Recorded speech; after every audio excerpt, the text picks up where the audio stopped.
Dunyadari is brought to you by 5paisa.com. Download the app now. Job interview में क्या जवाब दोस्तों ने दिए थे? लाइफ में जब सब कुछ खुद के दम पर किया है तो इन्वेस्टमेंट क्यों नहीं? अब करो सेल्फ इन्वेस्टमेंट स्टार्ट। डाउनलोड करो 5 पैसा ऐप और खोलो अपना फ्री डीमैट अकाउंट। यूज करो कोड INVEST200। निवेश करना हुआ आसान और फायदेमंद।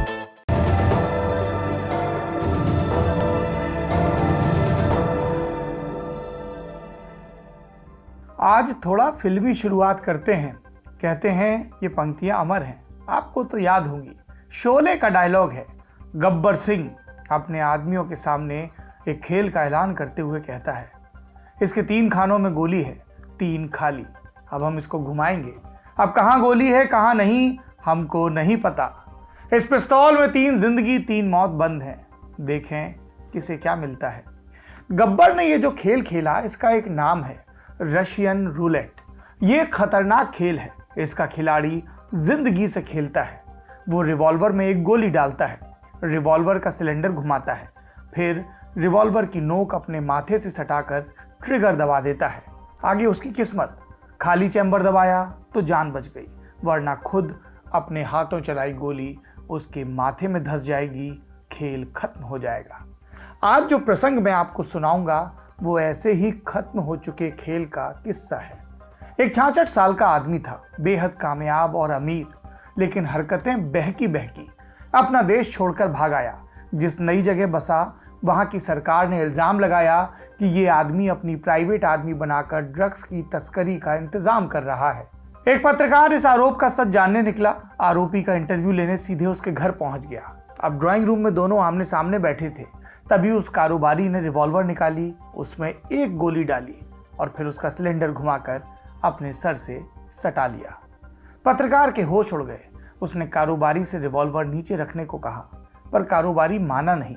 उसकी आंखें एकटक पत्रकार को ताकती रहीं। डर के मारे स्याह हो चुके पत्रकार को देखकर उसे जैसे कोई नशा हो रहा था। फिर उसने अपने माथे पर तनी रिवॉल्वर का ट्रिगर दबाया, कुछ नहीं हुआ। फिर उसने तेजी से 3 बार और ट्रिगर दबाया, अब भी कुछ नहीं हुआ। 5 खोखों वाली, 5 जगहों वाली, यानी कि 5 कारतूस जिसमें पड़ते हैं ऐसी रिवॉल्वर का ट्रिगर 4 बार दबाया जा चुका था।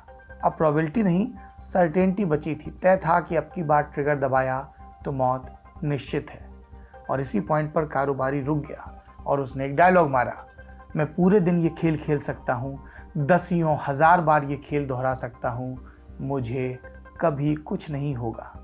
लेकिन आज उस कारोबारी को कुछ हो गया है। वो जेल की एक कोठरी में मरा हुआ पाया गया। इस शख्स का नाम था John McAfee. Computer security software बनाने वाली एक मशहूर अमेरिकन कंपनी है मैकफी कॉरपोरेशन। उसके फाउंडर थे जॉन मैकफी। उन्हें कंप्यूटर एंटीवायरस सॉफ्टवेयर का रचनाकार माना जाता है। तो इतना मशहूर और काबिल टेक कारोबारी जेल में क्यों बंद था और उसकी मौत कैसे हुई, आज के एपिसोड में आपको यही विस्तार से बताऊंगा। नमस्ते, मेरा नाम है सौरभ द्विवेदी और आप देख रहे हैं अंतर्राष्ट्रीय प्रसंगों से जुड़ा हमारा कार्यक्रम दुनियादारी। इस कहानी की शुरुआत हुई थी पाकिस्तान में। वहां लाहौर में 2 भाई रहते थे जिनके नाम थे बासित फारूक अलवी और अमजद फारूक अलवी। अमजद 24 साल का था और बासित 17 का। दोनों भाई एक कंप्यूटर स्टोर चलाते थे। फिर उन्होंने उसी स्टोर में काम करते करते हार्ट यानी दिल की मॉनिटरिंग से जुड़ा एक सॉफ्टवेयर प्रोग्राम बनाया।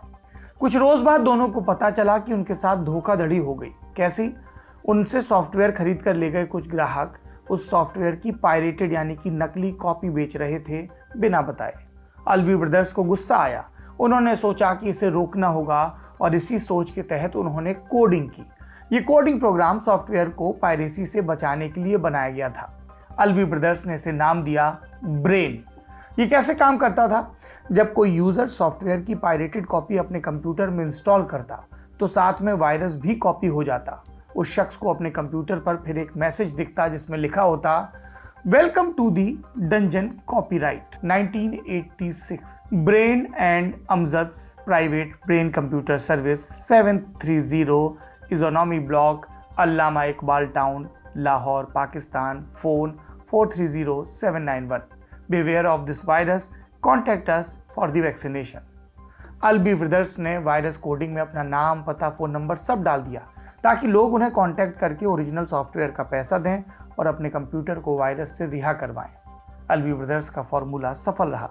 उनके पास वायरस छुड़वाने के लिए कई फ़ोन आने लगे। लेकिन फिर कहानी में आता है ट्विस्ट। अल्वी भाइयों के पास विदेश से भी कॉल आने लगे।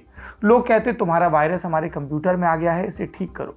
अल्वी ब्रदर्स का बनाया ये वायरस ब्रेन देश विदेश में फैल गया था और इसे दुनिया का पहला कंप्यूटर वायरस अटैक माना जाता है। और इसी प्रसंग से होती है कथानक में मुख्य किरदार जॉन मैकफी की एंट्री। पहले थोड़ा बैकग्राउंड जान लेते हैं। जॉन की पैदाइश स्कॉटलैंड की थी। छोटपन में माता पिता अमेरिका ले गए। पिता क्या करते थे? जल्लाद थे, खूब शराब पीते, हरदम नाखुश रहते। जॉन और उनकी माँ को बेरहमी से पीटते। जॉन 15 साल के थे जब पिता ने खुद को गोली मारकर आत्महत्या कर ली। फिर उसके बाद जॉन मैकफी की पढ़ाई चालू रही। कॉलेज पहुंच गए। उन्होंने बीए इन मैथमेटिक्स के कोर्स में दाखिला लिया और पढ़ाई का खर्च निकालने के लिए घर घर जाकर झांसा देने का काम करने लगे। लोगों से कहते तुम लॉटरी जीते हो, तुम्हें मैगजीन का फ्री सब्सक्रिप्शन मिला है, बस शिपिंग वगैरह का खर्च देना होगा। लोग झांसे में आ जाते, जॉन की कमाई हो जाती। इतनी कमाई कि पढ़ाई का खर्च निकलता और जमकर शराब पीने के पैसे आ जाते। और इसी सब में ग्रेजुएशन पूरा हो गया और फिर जॉन मैकफी ने पीएचडी में दाखिला लिया। लेकिन एक जूनियर के साथ सेक्स करते हुए पकड़े जाने के बाद पीएचडी के दरवाजे उनके लिए बंद हो गए। जॉन ने फिर एक छोटी मोटी नौकरी पकड़ी, लेकिन वहाँ भी एक दफ़ा गांजा बेचते हुए पकड़े जाने के बाद नौकरी से निकाल दिए गए। इन सब के बीच जॉन की एक खासियत थी जो सामने आ रही थी। वो बड़े यकीन के साथ झूठ बोलते थे और इसी आत्मविश्वास से उन्होंने एक फर्जी रिज्यूमे बनाया। रेलवे के लिए काम करने वाली एक कंपनी में इस रिज्यूमे के दम पर नौकरी पाली। इस दौर तक आते आते जॉन ने नशे में भी खूब प्रमोशन कर लिया था। रात दिन ड्रग्स का शिकार रहते और इसी ड्रग्स की आदत के चलते ये नौकरी भी चली गई। शादी हुई थी, वो भी टूट गई। जो इक्का दुक्का दोस्त थे वो भी रुखसत हो गए। यानी कि जॉन उस कगार पर पहुंच गया जहां उसे रह रहकर आत्महत्या करने का मन करता, पिता की तरह। पर अच्छा ये हुआ कि समय रहते जॉन ने एक मनोवैज्ञानिक की मदद ली और फिर उनकी जिंदगी ढर्रे पर लौटी। अब आते हैं 1986 के साल पर। इस वक्त जॉन एक टेक कंपनी में काम करते थे। एक रोज वो एक मैगजीन के पन्ने पलट रहे थे।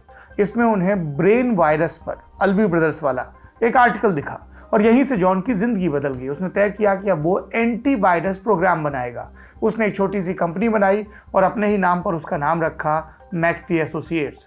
वो कंप्यूटर बनाने वाली कंपनियों को वायरस से बचाने के लिए सॉफ्टवेयर्स बनाने लगा और अपने पहले कोड प्रोग्राम को उसने नाम दिया वायरस स्कैन। शुरुआत में वो अपना बनाया एंटीवायरस बड़ी बड़ी कंपनियों को मुफ्त में बांटता। कहता कि वो एंटीवायरस इस्तेमाल ना करना अफोर्ड नहीं कर सकती। अगर रिस्क घटाना है तो एंटीवायरस यूज़ करना ही चाहिए। 5 साल के भीतर फॉर्चून 100 की करीब आधी कंपनियां मैकफी का एंटीवायरस यूज़ करने लगी। उन्होंने मैकफी को लाइसेंस फीस देना भी शुरू कर दिया। 1990 आते आते मैकफी की सालाना कमाई करोड़ों में पहुंच गई। फिर 1992 में एक वायरस की एंट्री होती है जिसका नाम था माइकल एंजेलो। मैकफी ने इससे जुड़े सनसनीखेज दावे किए, कहा कि ये दुनिया के लाखों कंप्यूटर्स को तबाह कर देगा। मीडिया मैकफी को हाथों हाथ लेने लगी और मीडिया कवरेज के रास्ते मैकफी की वार्निंग दूर दूर तक फैल गई। उनके एंटीवायरस सॉफ्टवेयर की बिक्री भी इसके चलते रातों रात कई गुना बढ़ गई। मैकफी ने माइकल एंजेलो से जो खतरे बताए थे बाद में वो गलत साबित हुए। उस वायरस ने उतना नुकसान नहीं किया। वायरस का रिजल्ट जो भी हो, लेकिन 6 महीने के भीतर मैकफी कंपनी की आय 50 गुना बढ़ गई और वो एंटीवायरस मार्केट के सबसे बड़े खिलाड़ियों में शामिल हो गए। फिर 1992 में मैकफी एसोसिएट्स पब्लिक कंपनी बन गई और जॉन के पास करीब 600 करोड़ रुपए के स्टॉक आ गए। 2 साल बाद यानी 1994 में उन्होंने इस कंपनी से इस्तीफा दे दिया। उनके एग्जिट के बाद भी कंपनी का ऊपर बढ़ना रुका नहीं। आगे चलकर साल 2010 में कंप्यूटर चिप बनाने वाली कंपनी इंटेल ने मैकफी को खरीद लिया। हम दोबारा जॉन की कहानी पर लौटते हैं। मैकफी एसोसिएट से निकलने के बाद भी वो टेक बिजनेस में बने रहे। उन्होंने फायरवॉल सॉफ्टवेयर्स बनाने वाली कंपनियों में इन्वेस्टमेंट किया। विंडोज़ के लिए इंस्टेंट मैसेज और चैट प्रोग्राम्स बनाने वाली कंपनियों में भी पैसा लगाया। इन्वेस्टर होने के अलावा जॉन बिजनेस गुरु भी हो गए। स्टार्टअप शुरू करने वाले उनसे सलाह लेते, बिजनेस स्कूल वाले उन्हें लेक्चर देने के लिए बुलाते। कुल मिलाकर अब जॉन के पास पैसा और प्रतिष्ठा दोनों थे। अब फास्ट फॉरवर्ड करते हैं फिर से इस कहानी को, नई सदी में आते हैं।